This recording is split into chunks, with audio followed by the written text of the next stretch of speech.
서울고법 형사 7부가 낸 입장문 같이 보겠습니다. 헌법 84조에 따라 이재명 대통령 공직선거법 사건재판부가 기일 변경 및 추후 지정을 결정했다. kel 변호사님. 네. 헌법 84조를 얘기하면서 추후 지정, 그러니까 기일을 잡지 않았어요. 이거는 대통령 불소추 특권 84조에서 진행 중인 재판도 포함된다, 재판 중지된다라고 해석하는 걸로 보이는데, 궁금한 거는 그러면 앞으로 다른 재판들요, 이 지금 고법의 결정에 따르는 겁니까? 아니면 각 재판부가 각자 또 독립적으로 판단하는 겁니까? 원칙적으로는 독립적으로 판단을 하겠지만은 오늘 이제 서울고등법원 파기환송심 재판부에서 이유를 달아줬어요. 헌법 84조에 따라라는 어떤 인용을 했거든요. 네. 그렇다고 한다면 다른 재판부에서도 이제는 핑계거리가 하나 생긴 거죠. 충분히. 뭐 핑계거리라고 하기에는 좀 그렇습니다만은 본인들이 어떤 판단을 함에 있어서 참고를 할 만한 내용이 오늘 나온 것으로 볼 수가 있어서 저는 다른 재판부에서도 아마 같은 이유로 재판을 추정하지 않을까라는 생각이 드는데요. 예. 공선법 사건은 이재명 대통령이 단독 사건입니다. 그래서 이재명 대통령에 대한 사건 재판을 정지하면 돼요. 근데 이제 문제는 공범이 있는 위증교사 사건이라든지 아니면 다른 공범들이 있는 대장동 사건이라든지 예. 이런 재판에서 그냥 재판 자체를 정지할 것인지, 아니면 공범들에 대한 재판을 진행을 하고 이재명 대통령 부분에 대해서만 정지를 할 것인지, 이건 좀 재판부가 좀 명확하게 왜 어떠한 결정이 나더라도 어떤 그 이유를 조금 설명해 줘야 되지 않을까라는 생각이 좀 듭니다. 그 이유는 각 재판부가 하게 되겠죠? 각자 판단할 것으로 보입니다. 알겠습니다. 민주당은 오늘 서울고법의 결정 당연하다라는 반응입니다. 들어보시죠. 대통령의 기존 형사재판은 중단된다는 것이 헌법 정신이고 압도적인 헌법학계의 다수설입니다. 헌법은 안정적인 국정 운영을 위해서 대통령의 불소추 특권을 보장하고 있습니다.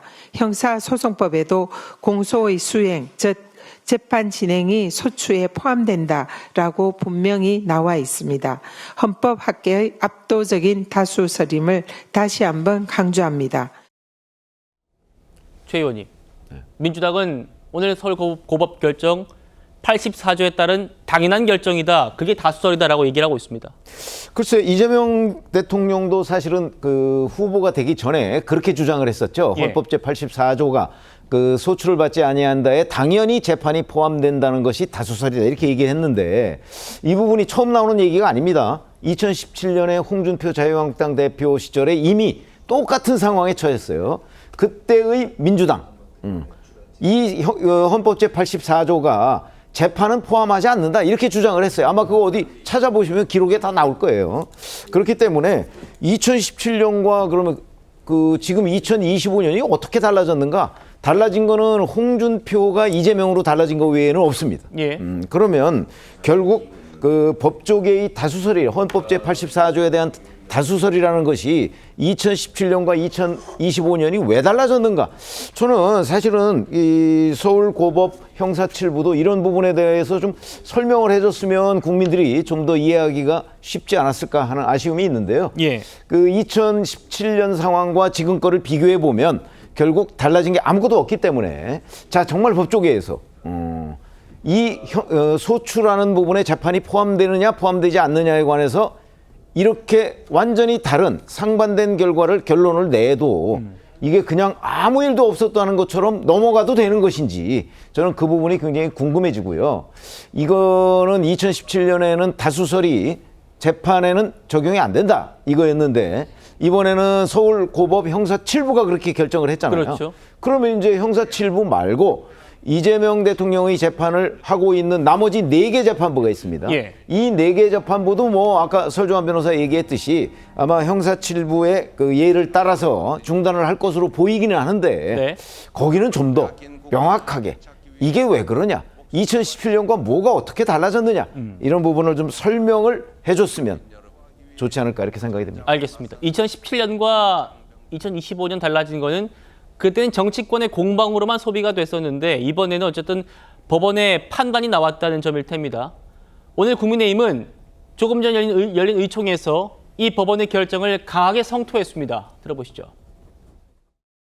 대통령 임기 초반 권력이 무섭다는 이유로 판사가 스스로 사법부의 독립성을 포기한 셈입니다.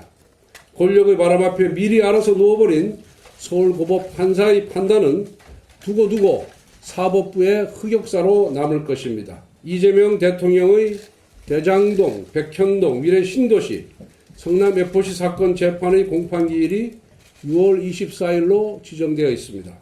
복화 유형 사건은 준비기일 7월 1일, 불법 대북 송금 사건 재판은 준비기일이 7월 22일로 예정되어 있습니다. 이 사건 담당 판사들은 절대로 공직선거법 파기환송심 재판부와 같은 어리석은 결정을 내리지 않기를 바랍니다.